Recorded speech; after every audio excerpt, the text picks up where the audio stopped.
आज एन्काउंटर मध्ये जी असामी आलेली आहे ती स्पेशल आहे. त्याचं कारण असं आहे की मुंबई जी आपली आर्थिक राजधानी आहे, या मुंबईचं फुफ्फुस म्हणून ज्यांच्याकडे पाहिलं जातं, अशा संजय गांधी राष्ट्रीय उद्यानाच्या संचालिका आपल्या सोबत आहेत. आपल्या सोबत अनिता पाटील जी आहेत.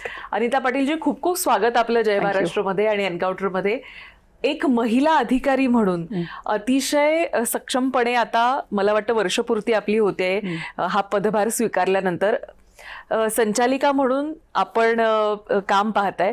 एक महिला वन अधिकारी आणि तीही संचालिका या पदावर पोहोचल्यानंतर काय वाटतं, एक महिला अधिकारी म्हणून काय जबाबदाऱ्या तुम्हाला वाटतात किंवा संकट किंवा चॅलेंजेस तुम्ही फेस केलेत?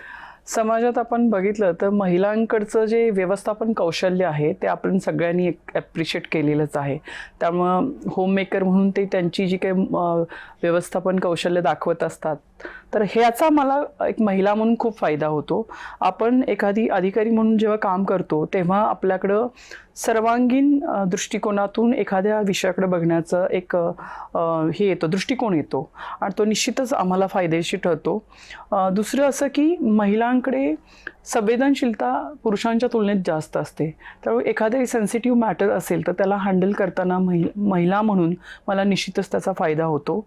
तिसरं असं की संजय गांधी राष्ट्रीय उद्यानामध्ये असलेल्या एका आव्हानापैकी एक आव्हान म्हणजे अतिक्रमणधारकांचं आव्हान आहे आणि यामध्ये बऱ्याचदा महिला अतिक्रमणधारकांना आम्हाला हँडल करावं लागतं किंवा एखादी काही क्राईम झाला समजा वन्य प्राण्यांच्या बाबतीमध्ये, तर महिला आरोपी असेल तर आम्हाला महिला कर्मचारी आणि अधिकारी यांची खूप मदत होते त्यांना हँडल करताना.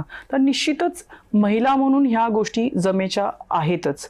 परंतु या पदावरती काम करताना मला असं वाटतं की हे माझं तत्व आहे की बियॉन्ड जेंडर आपण काम करण्याचा प्रयत्न केला पाहिजे. आपल्याकडे असलेले महिला म्हणून अंगभूत जे काही पॉझिटिव्ह स्किल्स आहेत, त्याचबरोबर आपण जर बियॉन्ड जेंडर त्या पदाकडे बघितलं तर ह्याचा निश्चितच महिला प्लस ती अंगभूत स्किल म्हणून दुहेरी फायदा होताना कुठल्याही सेवेमध्ये, म्हणजे वनसेवाच नाही तर कुठल्याही सेवेमध्ये आपल्याला होताना दिसतो. पण मुळात मला पोलीस अधिकारी व्हायचंय ही कल्पना देखील मला असं वाटतं की त्या काळामधली चॅलेंजिंग होती. तर घरच्यांनी हे कसं एक्सेप्ट केलं होतं आणि हे कसं तुम्ही परीक्षांकडे या कॉम्पिटिटिव्ह एक्झाम्सकडे वळलात? माझं गाव सातारा जिल्ह्यामध्ये पाटण तालुक्यात आहे. माझं गाव जरी म्हणजे एक म्हणजे शेती असलेलं एक ग्रामीण भागाचं जो परिसर असलेलं म्हणजे माझं घर असलं तरी 1986 साली आमच्या घरी TV आलेला आणि त्यावेळी कविता चौधरी यांची उडान नावाची मालिका होती आणि त्यामध्ये त्या IPS ऑफिसरची भूमिका पार पाडत होत्या. सो माझं मूळ जे इन्स्पिरेशन आहे पोलीस सेवेमध्ये येण्याचं ते आहेत. आणि मी शाळेत 9वी मध्ये असताना आमच्या शाळेमध्ये एक IPS ऑफिसर आले होते आणि त्यांनी आम्हाला सगळ्यांना विचारलं की कोणाला पोलीस अधिकारी व्हायचं आहे. तर आमच्या 1200च्या आसपास पटसंख्या असलेल्या शाळेमध्ये मी हात वर केला होता की मला पोलीस अधिकारी व्हायचं आहे. बेसिकली विशेषतः ग्रामीण भागामध्ये पोलिसांचा आणि फौजदार या पदाचा एक आदरयुक्त भीती आपल्याला जाणवते. तेव्हा मला फॉरेस्ट सर्व्हिसबद्दल काहीच माहिती नव्हतं आणि उडान मालिकेमधलं कविता चौधरींचं जे काही भूमिका होते या इन्स्पिरेशनमुळे मी पोलीस सेवेमध्ये यायचं ठरवलं. जसं मी म्हटलं ना, 1986 साली ग्रामीण भागात असून सुद्धा आमच्या घरी TV होता आणि सहकार चळवळ असेल किंवा बाकीच्या गोष्टींमुळे पश्चिम महाराष्ट्र बऱ्याच गोष्टींमध्ये आघाडीवर आहे, तर शिक्षणाच्या बाबतीत पण आहे. त्यामुळे मुलगी म्हणून मला असं कुठलंही कधी कॉम्प्लेक्स किंवा अडचणी कधी फेस कराव्या लागल्या नाहीत. त्यामुळं वडील जरी शाळेत गेले नसतील आणि आई 4थी-5 असले तरी मी उत्तम पोलीस अधिकारी बनण्यामध्ये त्यांनी मला नेहमीच सपोर्ट केला आणि हवं तेवढं स्वातंत्र्य मला वेळ घेण्यासाठी दिलं. तुम्ही IFS झालेले आहात, ते त्यानंतर मग लग्न वगैरे जेव्हा ठरलं त्यावेळेची काय प्रोसेस होती? म्हणजे अशी धडाडीची अधिकारी आपल्या घरामध्ये सून म्हणून?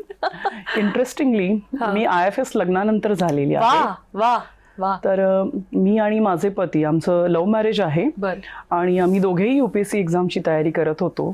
त्यामुळे धडाडीची पत्नी असावी अशी त्याचीच इच्छा असल्यामुळे आमचा प्रेमविवाह झाला आणि निश्चितच त्याचा सपोर्ट असल्यामुळे लग्नानंतर देखील मी माझ्या प्रिपरेशन सुरू ठेवलं आणि IFS झाल्यानंतर काय म्हणायचं, देवाच्या कृपेनं मला महाराष्ट्र काडर मिळालं. ते सुद्धा शासकीय सेवेमध्ये आहेत आणि आपण म्हणतो ना की प्रत्येक यशस्वी पुरुषामागे एक स्त्री असते, तर माझ्या बाबतीमध्ये माझ्या यशामागे माझे पती आहेत. तर मला त्यामुळे खूप छान पद्धतीनं आणि डेडिकेशननी काम करता येतं. सो त्याला मी या निमित्तानं धन्यवाद देते. क्रेडिटही देत आहे. येस, क्रेडिट देते.